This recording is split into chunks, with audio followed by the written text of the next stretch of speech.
can you go into what it's like for someone to project what it is that's going on inside of them externally? Yeah, they project something like, I'm doing everything. I can't do anything else, and I'm going to collapse right now if I don't get a break, right?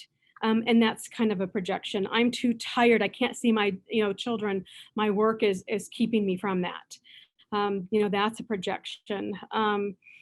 I'm so guilty because I have to work all these hours. I've got all these tasks to do, and I'm not able to see my family. I'm not able to take my spouse out, for the nice meal that, he or she deserves.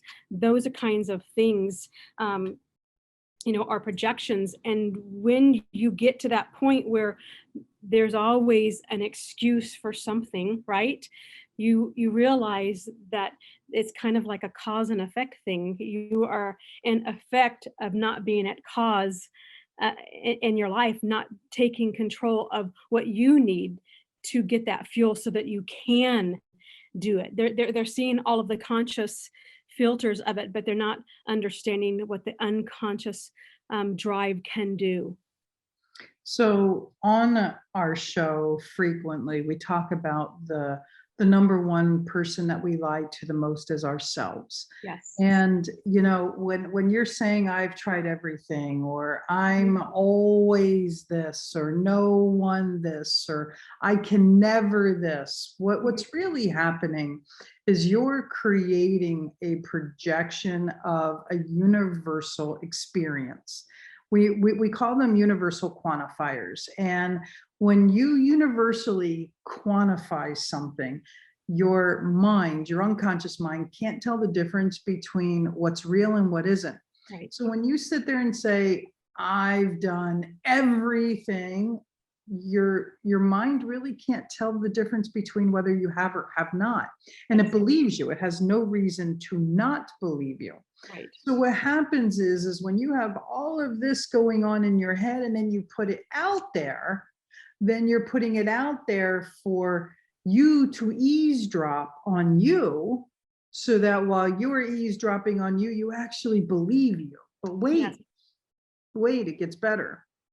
The paradox of this projection is, as you're having this emotional conflict inside of you, and as you start having this emotional conflict and the emotions that you aren't even aware of come up, you start barking at the people who are closest to you. That's right. You start projecting these emotions out on other people and blaming them for their existence.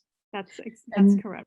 that's the deep level projection of the paradox. Yes. The people that we love the most, we take this out on the most, and they have the least to do with it. Yes. And, that's on a communication level, but even on an internal level, what it's doing biologically to you. You've all heard of sympathetic nervous system and parasympathetic nervous system, and I'll just review it for you. The sympathetic nervous system, is supposed to help you in that fight or flight. You're supposed to be able to have that stamina to either fight or flight, right? If a bear comes to you, right, what are you going to do? You're going to have that stamina to get up and run. But the parasympathetic, what it is supposed to do is it's supposed to take the opposite. It's supposed to, after that, help you slow down and go back to a calmness. And when we're constantly projecting and when we're constantly internally having all of these things going on, it's internal stimulation to your sympathetic and parasympathetic nervous system gets to the point where there's so much disharmony in that balance. You're always fighting and your body doesn't know how to calm. And so they keep going and going and going and going and going, and they do not know how to shut it off. So that's a great door opener for the next two topics that you brought up. So the first one was eating. The second one was burnout. And Yes. your parasympathetic and your sympathetic nervous system are both, well, one of them is directly created by the caveman part of your brain Yeah, that is always looking for the fight or flight, right? that's correct. Mhm. And, That's and, sympathetic.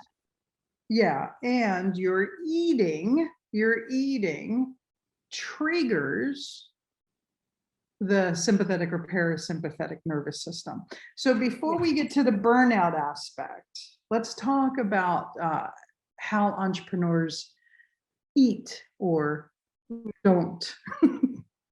So, so you remember you've got this conscious stress going on. You're always going and going and going and going, and you've got all these feelings going on.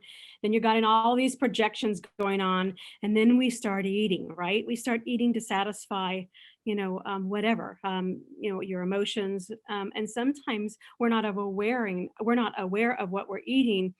And when we grab things that aren't fueling our body as they should, right? Because in today's society, we've created so much food that isn't food.